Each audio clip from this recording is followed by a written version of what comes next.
अस्सलाम वालेकुम।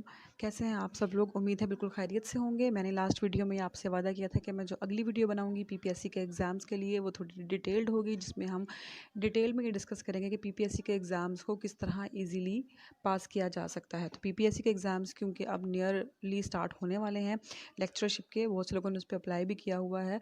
तो उनके लिए आज कुछ टिप्स जो हैं वो डिटेल में डिस्कस की जाएंगी, कैसे आप अपने पीपीएससी के एग्ज़ाम्स को ईज़िली इन टिप्स को फॉलो करते हुए पास कर सकते हैं। तो मेरी आपसे रिक्वेस्ट है कि आप ये वीडियो जो है वो कंप्लीट देखिएगा। तो स्टार्ट करते हैं अपनी एक वीडियो को।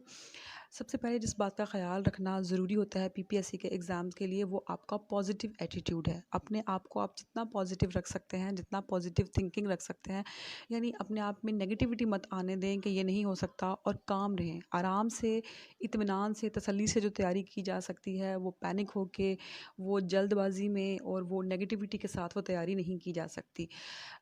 पॉजिटिविटी का आपके मेंटल एबिलिटी पे भी इफ़ेक्ट पड़ता है और आपकी तैयारी पे भी इफ़ेक्ट पड़ता है। जितना आप ज़्यादा पॉजिटिव रहते हैं उतना ही पॉजिटिवली आप चीज़ों को आगे लेके चल सकते हैं। नेक्स्ट स्टेप जो है या नेक्स्ट टिप जो है इसके लिए वो है, आप अवेलेबल वीडियोस नेट पे ज़रूर देखें।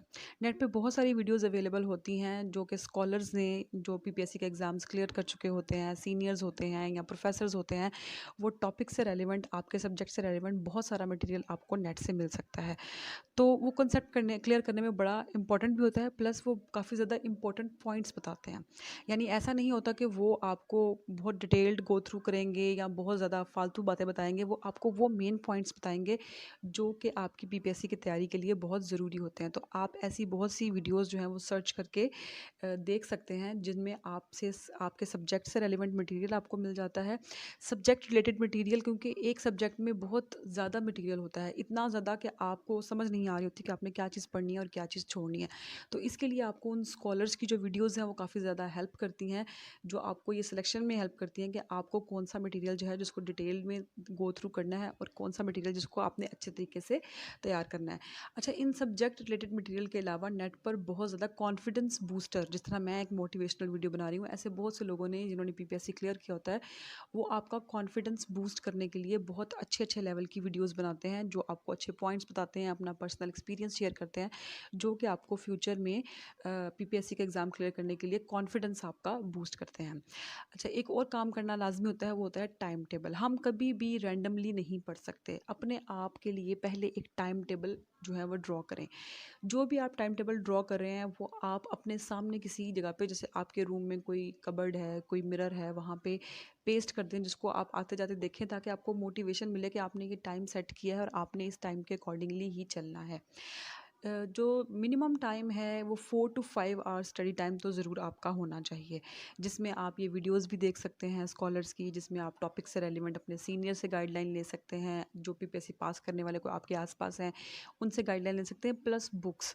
बुक्स मैंने आपको पिछली वीडियो में भी बताया था कि आप एफएससी, बीएससी और मास्टर्स लेवल की बुक्स को स्टार्ट करें और उन बुक्स को पढ़ें। तो उसके लिए आप 4 टू 5 आवर्स का स्टडी टाइम जो है वो लाज़मी बनाएँ, और फिर सिर्फ़ बना के और उसको लगा देने से काम नहीं चलता, आपको उसको स्ट्रिक्टली फ़ॉलो करना पड़ता है।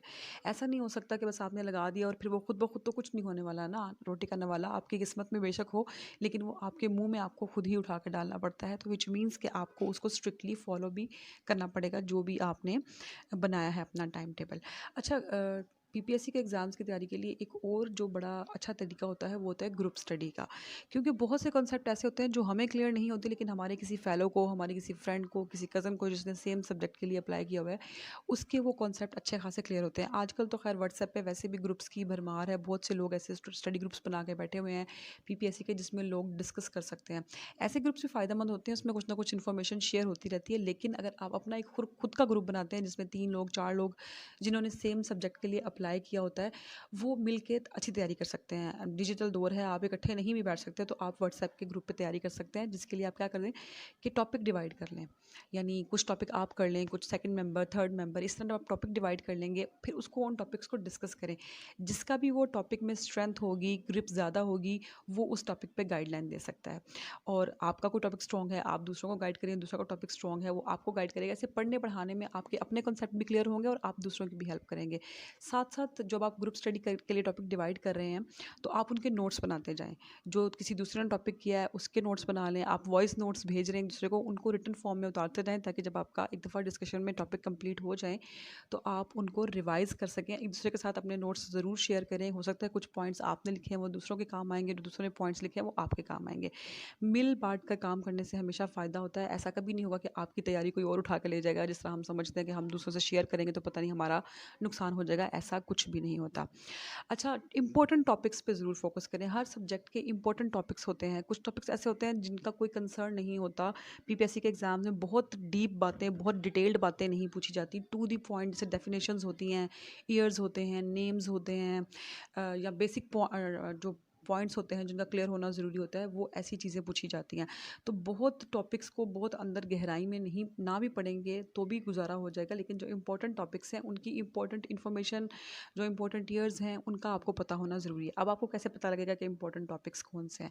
आपने मास्टर्स कंप्लीट कर लिया अपना या एमफिल कंप्लीट कर लिया अपना, आपके जो सीनियर प्रोफेसर्स हैं वो आपको गाइड कर सकते हैं कि कोर टॉपिक इस सब्जेक्ट के कौन से हैं जिनकी इंपॉर्टेंट बाकी टॉपिक्स के मुकाबले में काफ़ी ज़्यादा होती है।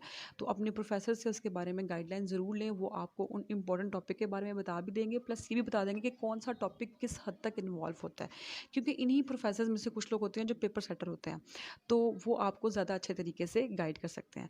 प्लस सीनियर कैंडिडेट्स, ऐसे लोग जिन्होंने पहले पीपीएससी का एग्ज़ाम दिया हुआ है, आपसे पहले दे चुके हैं, क्लियर कर चुके हैं या नहीं कर चुके, लेकिन फिर भी उनको कुछ ना कुछ आइडिया होता है कि पेपर किस तरह से आता है, पेपर में कौन से टॉपिक्स को ज़्यादा टच किया गया होता है। तो वो आप, क्योंकि वो पेपर एक दफ़ा गुजार के आए होते हैं, तो वो आपको पेपर के मटेरियल के अकॉर्डिंगली जो है वो गाइड कर सकते हैं कि किस टॉपिक से रेलिवेंट कितने क्वेश्चंस आते हैं और कौन से टॉपिक जो है वो ज़्यादा रिलेट कर रहे होते हैं आपके पीपीएससी के एग्ज़ाम से।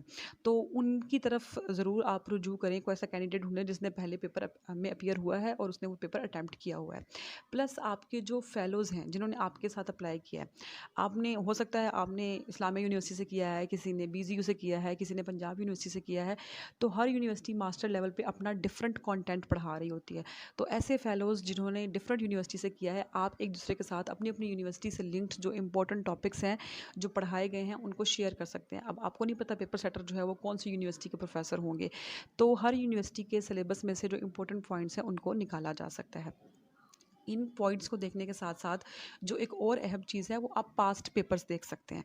यही इंपॉर्टेंट पॉइंट्स ढूंढने में आपकी पास्ट पेपर्स भी हेल्प करेंगे। पास्ट पेपर्स जो है ना वो आपको क्लियरली बता देंगे। जैसे फॉर एग्जांपल अगर हम एजुकेशन की बात करते हैं तो असेसमेंट में से कितने टॉपिक आए हैं, एडमिनिस्ट्रेशन में से कितने क्वेश्चन आए हैं, असेसमेंट में एवेलुएशन में से कितने आए हैं, रिलायबिलिटी को कितना टच किया गया है, वैलिडिटी को कितना टच किया गया। मतलब आपको पास्ट पेपर्स देख के आपको ये आइडिया हो जाएगा कि किस लेवल का पेपर होता है और क्वेश्चन किस टाइप के आते हैं। प्लस आपको पता लग जाएगा कि जो 20 मार्क्स आपके जनरल नॉलेज के आने हैं उसमें किस हद तक डिफ़िकल्ट लेवल के क्वेश्चन आ सकते हैं, आपको किस तरह से तैयारी करनी है, किन टॉपिक्स को आपने मेन स्ट्रीम पे लेकर चढ़ना है, किन टॉपिक्स को आपने सिर्फ टच करना है। तो ये आपको जो रिपीटेड क्वेश्चंस हैं उनके बारे में भी पता लग जाएगा कि कौन से क्वेश्चन बार बार पेपर्स में रिपीट हो रहे हैं, घुमा फिरा के। जैसे रिलायबिलिटी और वैलिडिटी ऐसी चीज़ें हैं जो ऑलमोस्ट हर टॉपिक, हर सब्जेक्ट से रेलिवेंट होती हैं और वो हर पेपर में ही थोड़ा बहुत डिफरेंस ऑफ वर्ड्स के साथ जो है वो पूछी जा रही होती हैं। तो ऐसी चीज़ों को लाजमी आप हाईलाइट कर लें पास्ट पेपर्स को देखने के बाद।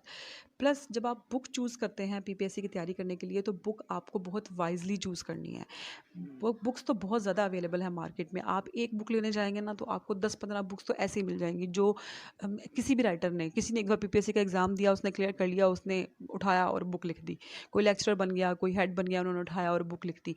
ऐसे लोगों की बुक्स कभी भी ऑथेंटिक नहीं होती, उनमें मिस्टेक्स की बहुत ज़्यादा गुंजाइश होती है। तो जब भी आप बुक चूज़ करने लगें तो आप देखें कि ऑथर कौन है उस बुक का, वो बुक किसने पब्लिश की है, उस बुक के बारे में लोगों के रिव्यूज़ क्या हैं। अच्छा, जहाँ तक मेरी अपनी तैयारी का सवाल है ना, मेरा जहाँ तक एक्सपीरियंस रहा है, इल्मी की सीरीज़ जो होती है ना उसमें मिस्टेक्स की जो रेशो है वो थोड़ी होती है। इसके मुकाबले में और बहुत सी पब्लिशर की बुक मिलती हैं जिनमें मिस्टेक्स बहुत ज़्यादा होती हैं। कुछ लोग उन मिस्टेक्स को पकड़ लेते हैं, पॉइंट आउट कर लेते हैं, लेकिन कुछ लोग नहीं कर पाते, फिर वो वहाँ से गलत कॉन्सेप्ट लेते हैं और पेपर में फिर उसको गलत ही अटैम्प्ट करते हैं। इसलिए बुक्स को हमेशा वाइजली चूज़ करें। ऐसा ना हो कि आप मिस्टेक्स वाली बुक चूज़ करें और वही मिस्टेक्स आप पेपर में करके आएँ, तो आपकी तरफ से तो वो क्वेश्चन ठीक होगा, लेकिन वो आपकी नेगेटिव मार्किंग में जाएगा।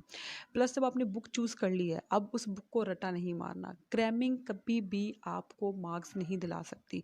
रट्टा सिस्टम तो वैसे ही हम मानते हैं कि हमारा एजुकेशन सिस्टम ऐसा है कि जिसमें थ्रू आउट द लाइफ हम 16 और 18 ईयर्स की एजुकेशन में रट्टे से के सिस्टम से ही गुजर के आते हैं। लेकिन पीपीएससी स्टैंडर्डाइज्ड पेपर्स में आता है। स्टैंडर्डाइज्ड पेपर्स कभी भी आपकी क्रैमिंग के मार्क्स आपको नहीं देगा।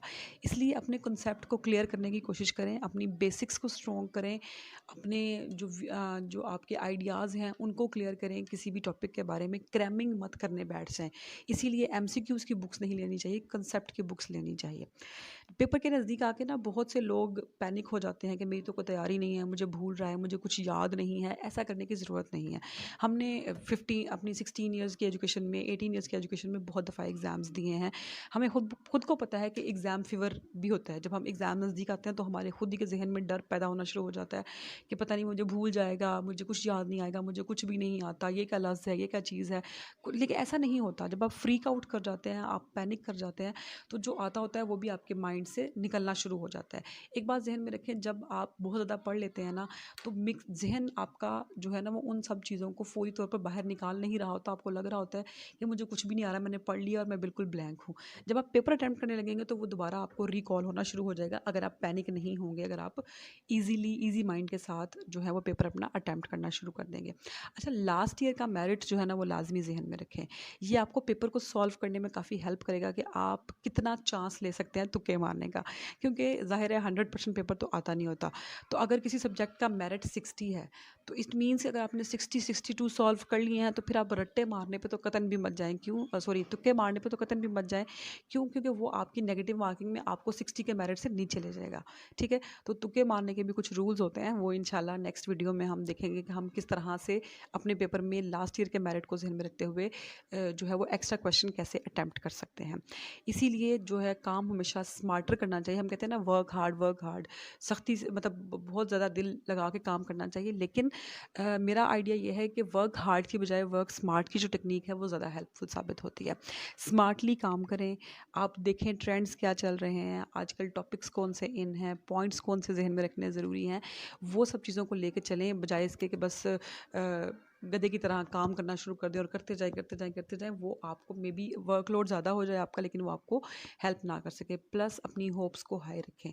अपने आप को ये यकीन आपने खुद दिलाना है कि आप क्लियर कर सकते हैं। जैसे मैंने स्टार्ट में भी कहा था कि अपने आप को पॉजिटिव रखें। जितना आपका पॉजिटिव एटीट्यूड होगा, जितनी आपकी होप्स हाई होंगी अपने आप से, उतना ही आप पॉजिटिवली तैयारी करोगे, अपने कॉन्सेप्ट क्लियर करोगे और अपने आप को आगे लेके चलोगे। क्योंकि फाइनल गोल हमारा इंटरव्यू है और इंटरव्यू में क्लियर करने के लिए आपकी होप्स हाई होनी चाहिए। आपको पॉजिटिव एटीट्यूड के साथ इंटरव्यू में जाना पड़ता है, क्योंकि टेस्ट में तो आप जो भी करके आ जाएंगे, इंटरव्यू में आपका फुल एटीट्यूड वहाँ पे शो हो रहा। अब जैसा कि आप लोगों को पता है कि एग्ज़ाम्स 25 अक्टूबर से स्टार्ट हो रहे हैं, तो मेरी आप लोगों के लिए बहुत बहुत बेस्ट विशेज़ हैं। अल्लाह ताला आपको आपके एग्ज़ाम्स में कामयाब करे। आप लोग भी बहुत अच्छे तरीके से मेहनत करें, बहुत एंथुसियाज्म के साथ, जोश और जज्बे के साथ, ताकि आप इन एग्ज़ाम्स में कामयाब हो सकें। So best of luck for your exams और मेरी तरफ से अल्लाह हाफिज़।